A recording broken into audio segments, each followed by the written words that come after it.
Gjatë gjithë periudhës që Sadik Premtja qëndroi në Francë që prej vitit 1946 derisa ndërroi jetë në 7 prillin e vitit 1991, ai pati një jetë aktive në angazhimet politike si antar i Partisë Komuniste Franceze dhe gjithashtu si kryetar internacionales së 4 komuniste për seksionin shqiptar.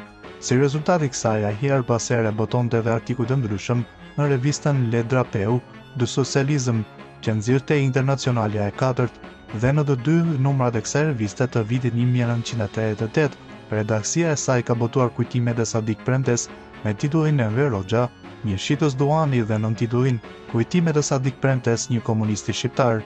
Këto kujtime janë të përgatitura nga gazetari Maurice Naiman, duke i paraqitur ato pak a shumë në formën e një interviste. Tregimi që po botojmë më poshtë është një dëshmi thelbësore kundër shtrembërimit të historisë së lëvizjes komuniste në Shqipëri.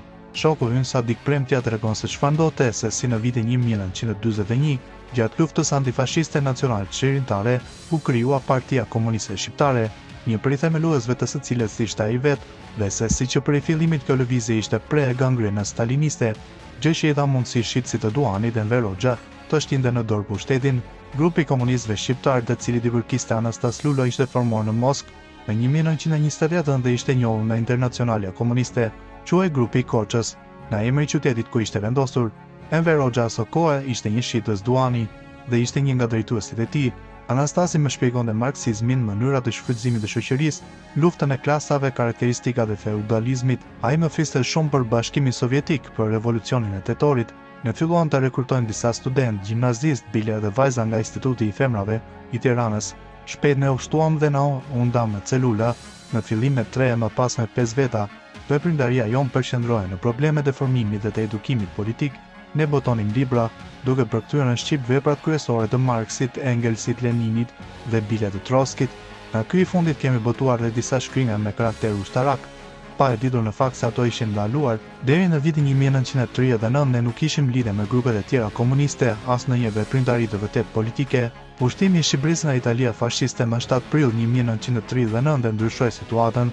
Në prag të pushtimit, banorët e Tiranës u mblodhën vetvetiu para pallatit të mbretit, duke kërkuar armë për të luftuar trupa fashiste. Një ministër doli në balkon për të folur në emër të mbretit. Ai tha se mbreti ishte gati të dilte vetë në mal për të luftuar fashizmin, por populli duhet të kishte durim. Ndërsa disa forca të ushtrisë e disa qendra civil përpiqeshin të përballonin me dëshpërim për parimin e ushtrive të Mussolinit, mbreti përgatiste valixhe duke mbledhur pasurinë që kishte e ja mbathi për në Greqi, Britaninë e Madhe, Francë, Egjiptin me radhë. Pushtimi krijoi menjëherë për ne një terren të përshtatshëm për të rekrutuar anëtar të rinj. Problemi ynë vetëm atëherë ishte të organizonin sa më shumë njerëz, të formonin kuadro, të zgjeronin përhapjen e grupit në përgatitje të një rezistence të armatosur. Militantët tanë më të përgatitur u dërguan në zona të ndryshme për të bërë propagandë kundër pushtuesve dhe për të krijuar bërthama rezistence.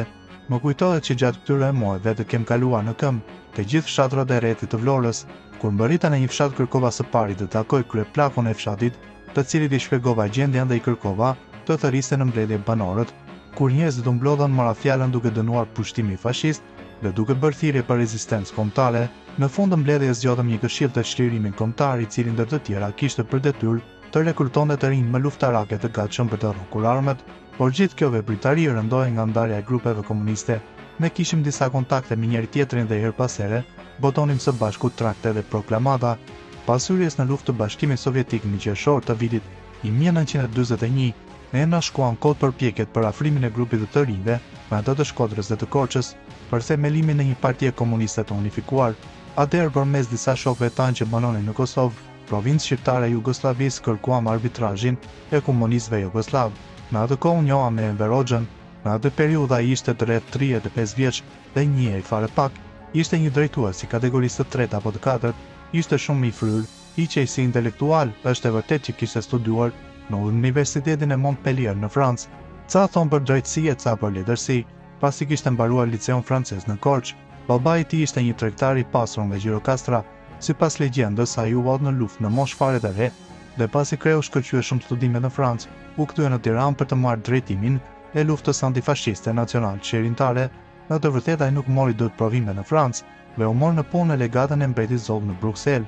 Nuk e di nëse ai ka zhvilluar ndonjë veprimtari politike në Francë, siç thonë, por nëse në të vërtetë ai ishte përjashtuar nga legata për arsye politike, si mundi të gjej punë si profesor në liceun e tij të vjetër, në kohën e mbeti zog. Në të vërtetën Verogja, një djalosh i bukur, mbritte pas femrave dhe ka kohë që qarkullojnë për shpëritje së dashurisë e tij, ishin një faktor jo i parëndësishëm në dështimet e tij universitare dhe profesionale, sidoqoftë në fillim të viteve 1940, kur u njoha me të, Verogja nuk ishte autoritet politik në komunistë dhe, sipas biografëve të tij, ai udhëhoqi manifestimin e madh antifashist në Tiranë në 1942. Kjo është gënjestër